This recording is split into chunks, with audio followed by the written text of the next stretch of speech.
नमस्कार, आप देख रहे हैं सूर्य समाचार और मेरा नाम है शिवम चतुर्वेदी। इजराइल ईरान के बीच में पिछले 5 दिनों से लगातार संघर्ष जारी है और इसको लेकर के हमारे बीच हमारे सहयोगी जुड़े हुए हैं और जो ताज़ा रिपोर्ट्स आ रहे हैं वो काफ़ी ज़्यादा डरावने हैं। इसको लेकर के खास चर्चा करेंगे। साथ ही साथ मेरे सहयोगी हैं आयुष। उनसे जानते हैं कि आखिरकार क्या मुद्दा है, क्यों ये जो युद्ध है ये व्यापक होता जा रहा है और इसकी जो वजह है वो आगे जाकर के कैसे भयावह होती हुई नजर आ रही है। शिवम, सबसे पहले हमें ये समझना होगा कि ये युद्ध क्यों हो रहा है। इसके पीछे है न्यूक्लियर बॉम्ब बनाने की तकनीक। ईरान लगातार यूरेनियम एनरिचमेंट में लगा हुआ है और इसकी खबरें जो है वो मोसाद तक आती है। मोसाद से खबरें जो है वो नेतन्याहू तक आती है और उसके बाद इजराइल ट्रंप के साथ बात करता है। ट्रंप ये कहते हैं कि नहीं अभी ईरान के साथ डील चल रही है, अभी रुक जाइए। लेकिन नेतन्याहू कहते हैं कि वहां पर यूरेनियम बनाया जा रहा है और इजरायली मीडिया के द्वारा वर्ल्ड मीडिया में एक खबर फैलाई जाती है कि ईरान ने 15 न्यूक्लियर बॉम्ब जो है वो डेवलप करना शुरू कर दिए हैं। वहां से कहीं ना कहीं एक नैरेटिव बनना शुरू होता है और उसके बाद नेतन्याहू ये फैसला लेते हैं डोनाल्ड ट्रंप के पीछे से उनका सपोर्ट जो है वो देते हैं और इजराइल ये पूरा की पूरा अटैक लॉन्च करता है। पहले 200 विमानों से ये पूरा की पूरा अटैक किया जाता है। ईरान में तमाम उनकी फैसिलिटीज़ जो है, उनके तमाम बड़े लीडर्स जो है उन्हें मार दिया जाता है।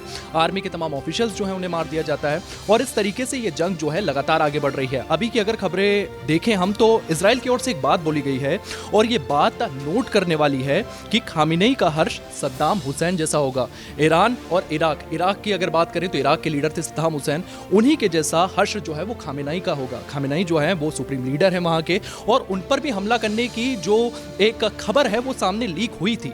उनको लेकर भी खबरें जो है वो सामने आ रही थी कि उनको भी खत्म कर दिया जा सकता है और अमेरिका की ओर से कहा गया नहीं अभी इतने बड़े फैसले नहीं लिए जा सकते। तो यहां पर हमें देखना होगा कि इंफॉर्मेशन वॉरफेयर तो चल ही रहा है लेकिन इसमें कई बड़े फैसले जो है वो इजराइल की ओर से लिए जाएंगे और शायद ईरान में इस बार इजराइल रिजिम चेंज करके ही मानेगा। देखिए, अगर देखा जाए जो रिजिम चेंज करने की बात कही जा रही है, अभी आपने जिस तरीके से बताया, अभी इजराइल और ईरान जिस तरीके से युद्ध कर रहे हैं इसका पूरी दुनिया पर क्या असर पड़ेगा? क्योंकि देखिए, एक तरफ अमेरिका है जो लगातार आपने जिस तरीके से बताया कि अमेरिका पीछे रहकर बैकफुट पर रह करके इजराइल का समर्थन कर रहा है और ईरान से वहाँ पर युद्ध हो रहा है। लेकिन इसमें अगर दोनों देशों की बात की जाए तो दोनों देश, क्योंकि ईरान की तरफ से ऐसे रिपोर्ट्स आए हैं कि अगर ईरान और इजराइल में अगर ये जो युद्ध चल रहे हैं कहीं ना कहीं ईरान जो है वो 20 साल पीछे चला जाएगा। क्या ऐसी जो खबरें हैं वो सही ढंग से प्रस्तुत की जा रही है या फिर उनका एक सिर्फ प्रोपेगेंडा बनाया जा रहा है? शिवम, दुनिया भी पीछे जा सकती है क्योंकि कहीं ना कहीं जिस तरीके से दोनों ही देशों के बीच में जंग चल रही है, पेट्रोल के जो दाम है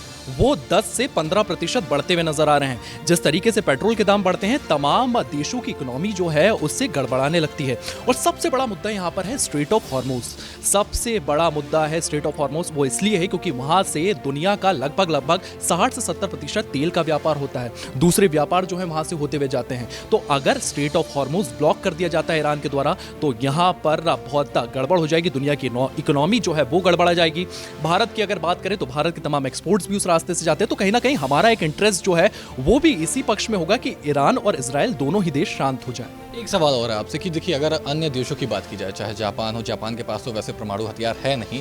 अमेरिका की बात की जाए तो उनके पास 5000 से ज़्यादा परमाणु हथियार है। भारत के पास अगर बात की जाए तो 160 है, लगभग 160 है। पाकिस्तान के पास भी 170 बताया जा रहा है। लेकिन जब अगर बात की जाए ईरान की तो ईरान के पास एक भी परमाणु हथियार नहीं है। वहीं इजराइल की बात की जाए तो इजराइल के पास भी 90 परमाणु हथियार है। तो ये जो आंकड़े हैं ये बाकी देशों के पास तो हैं, लेकिन इजराइल जो है वो ईरान को और अमेरिका ईरान को क्यों परमाणु हथियार बनाने नहीं देना चाहता? इसके पीछे क्या एक बड़ी वजह हो सकती है? इसके पीछे सबसे बड़ी वजह ये है कि इजराइल के अस्तित्व को ही कभी ये लोग एक्सेप्ट नहीं करते हैं। अगर आप हिस्ट्री में जाएंगे तो वहां पर भी देखेंगे और सबसे बड़ी वजह यहाँ पर आती है गाजा और पैलेस्टाइन।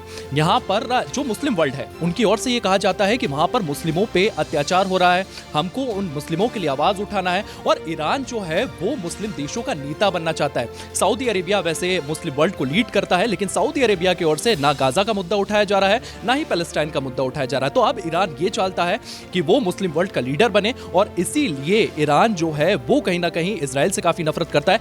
अगर ईरान की आप हिस्ट्री में जाते हैं, वहां पर बात करते हैं तो वहां पर जो पुराने राजा थे जो वहां पर लीड करते थे उन्होंने काफी एक बेहतर वहां पर इकोनॉमी दे रखी थी, बेहतर माहौल दे रखा था। लेकिन जब से वहां पर खमेनेई आते हैं वहां पर पूरा मुस्लिम शासन आ जाता है। मुस्लिम को लेकर के वहां पर हिजाब आते हैं, तमाम नियम कायदे आ जाते हैं। तो वहाँ पर कहीं ना कहीं ये सब चीज़ें जो हैं ये अपने जियोपॉलिटिकल इंटरेस्ट के कारण हो रही है। हर एक कंट्री अपना जियोपॉलिटिकल इंटरेस्ट वहाँ पर देख रहा है, जिसके चलते ये पूरा की पूरा युद्ध जो है ये देखने को मिल रहा है।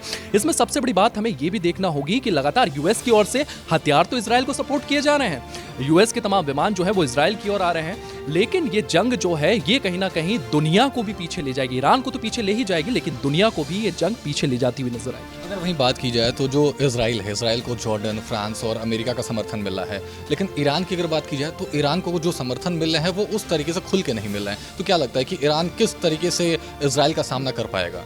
जिस तरीके से अगर समर्थन की बात करते हैं तो मैं एक जिक्र यहाँ पर करना चाहता हूँ। पाकिस्तान की ईरान के एक बहुत बड़े मिलिट्री लीडर थे, उनकी ओर से कहा गया था कि अगर ईरान के ऊपर इसराइल परमाणु हमला करता है तो पाकिस्तान जो है वो न्यूक्लियर हमला जो है इसराइल पे करेगा। और दूसरे ही दिन पाकिस्तान के जो प्रधानमंत्री है वहाँ पर वो आते हैं और शहबाज शरीफ नहीं, वहाँ के उप प्रधानमंत्री वहाँ पर आते हैं, उनकी ओर से स्टेटमेंट दिया जाता है नहीं नहीं भैया हमारी ओर से ऐसा कुछ नहीं कहा गया है। असलियत ये है कि पाकिस्तान को FATF की लिस्ट में कभी भी जा सकता है। आपने अभी ये भी खबरें सुनी होंगी कि आसिम मुनीर को USA में बुलाया जा रहा है मिलिट्री परेड में, लेकिन ऐसा कुछ नहीं था। वहाँ की मीडिया के द्वारा ये भी चीज़ें, तमाम चीज़ें रिजेक्ट कर दी गई है। तो हमें ये समझना होगा कि पाकिस्तान सिर्फ एक पपेट है, उसका सिर्फ इस्तेमाल किया जा रहा है। खबरें तो ये भी हैं कि पाकिस्तान की बॉर्डर से तमाम इंटेलिजेंस जो खबरें हैं ईरान को लेकर के, उनके हथियारों को लेकर के, वो USA के पास जा रही है और USA के थ्रू इसराइल के पास आ रही है। तो पाकिस्तान को तो आप इस चीज़ से बाहर ही रखें तो अच्छा होगा, वो अपनी इकोनॉमी संभाल लें, वो बहुत बड़ी बात है। तो यही पूरा की पूरा जियोपॉलिटिकल जो चीज़ें हैं वो देखने को मिल रही है। और कहीं ना कहीं हमें शिवम यहाँ पर ये भी देखना होगा कि इजराइल पे हमला होता है, अभी भी इजराइल पे लगातार हमले हो रहे हैं। मोसाद का मैंने जिक्र किया, मोसाद का ऑफिस उड़ा दिया गया। भारत में हम लोगों ने डिफेंस सिस्टम कितना मजबूत करके रखा है, S-400 हमारा कितना मजबूत है कि हमारे ऊपर भी पाकिस्तान की ओर से बड़ी मिसाइलें, शाहीन जैसी मिसाइलों से हमला किया गया, लेकिन हमारे एक नागरिक को खरोच नहीं आई। तो ये हमारे लिए बहुत प्राउड वाली बात है कि हमारा डिफेंस सिस्टम इतना मजबूत है, हमारी रक्षा प्रणाली इतनी मजबूत है कि हमें इस तरीके के हमले झेलने की आदत है। फिलहाल देखना होगा कि जिस तरीके से अभी फिलहाल ईरान और इजराइल के बीच में जो युद्ध चल रहा है वो कैसा व्यापक मोड़ लेता है, क्योंकि हर दिन इसमें जो है वो नए नए मोड़ सामने आ रहे हैं। और लगातार जो अगर मिसाइलों की बात की जाए, चाहे ड्रोन हमलों की बात की जाए, तो ईरान और इजराइल के बीच में ये जो संघर्ष है, ये जो युद्ध है वो लगातार चल रहा है। फिलहाल आपको पल पल की अपडेट देते रहेंगे। ऐसे ही आप तमाम खबरों के लिए देखते रहिए सूर्य समाचार।